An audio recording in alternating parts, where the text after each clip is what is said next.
You're watching the News Channel 15 Highlight Zone with Glenn Marini. Sports coverage you can count on with the Highlight Zone starts now. Get yourself comfortable.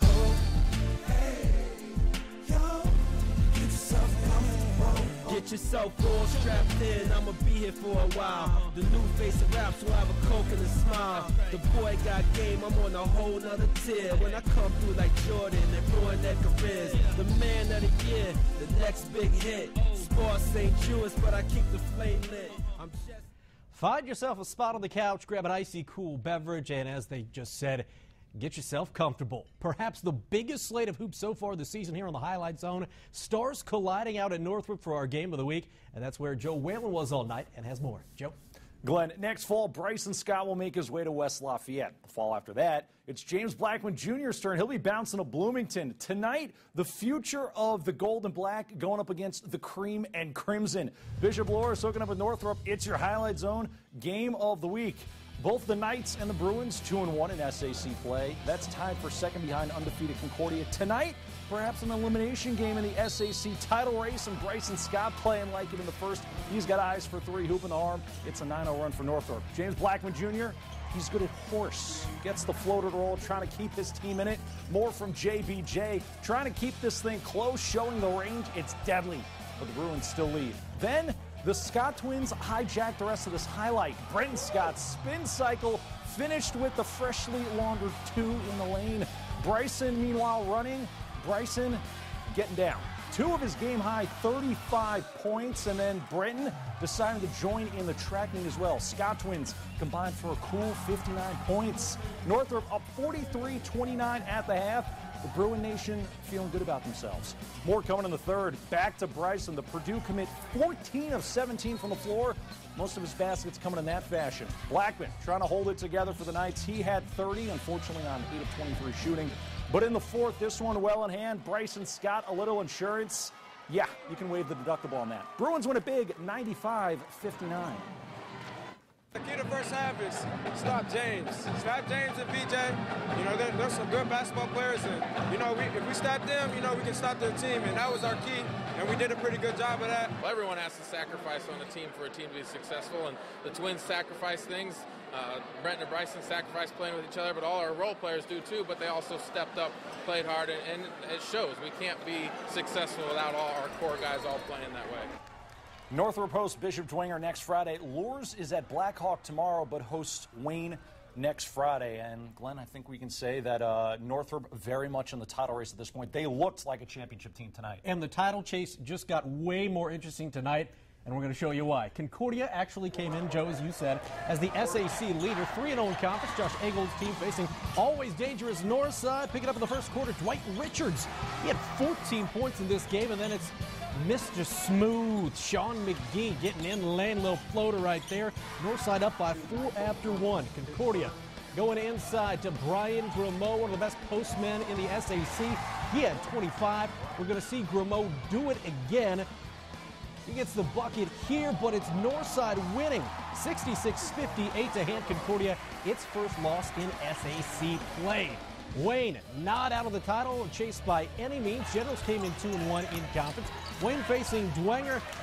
Early on, that's Keenan Sentliver. He had 11 for Dwenger. Then it's Kyle Hartman looking to Ryan Crispin for 2, but it's a 34-28 Wayne lead midway through the third. Dwenger on the break. Hartman lays it in. It's just a 3-point lead at that point, but you know what? The Mitchells were not to be outdone.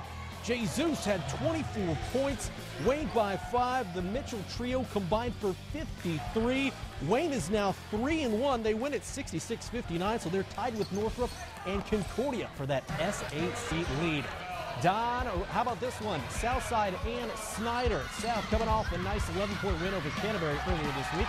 Archers hosting Snyder. That's Josh Spitnail inside. Then the nice ball movement. Eric Hairston, little reversal of fortunes right there, gets it to go. Now Snyder's Leander Williamson, that was fancy. This is fancier. He's listed at 5'7".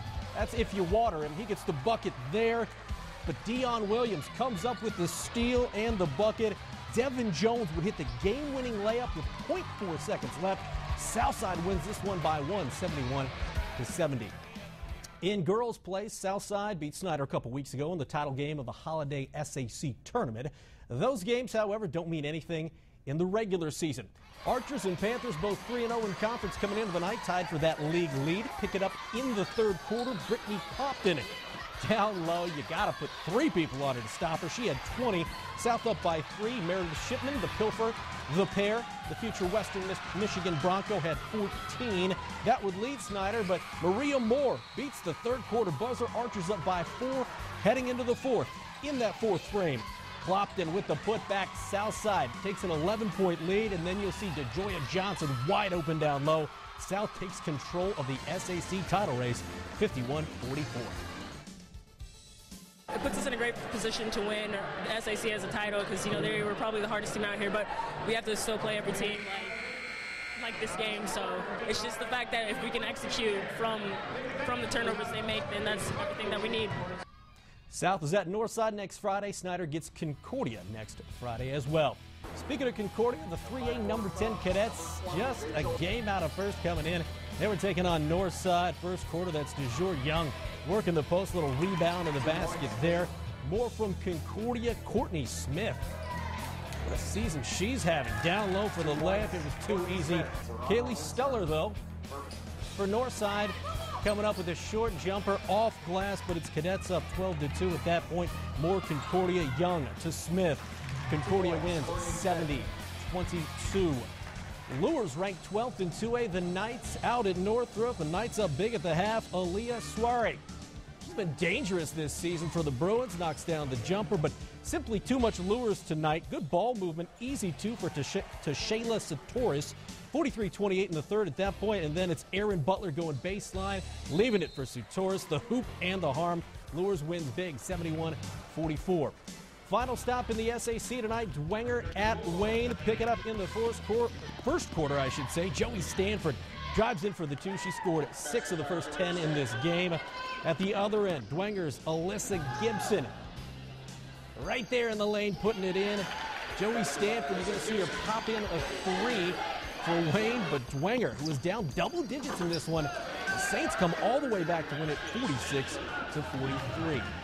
Well, that'll do it tonight for the SAC, but coming up, we'll venture well outside the city limits. The Canterbury boys traveling to Lakewood Park. West Noble trying to stay the area's only unbeaten boys team, and a huge night in the NHC. It includes a buzzer beater out at Homestead. Those highlights and much, much more coming up in the zone.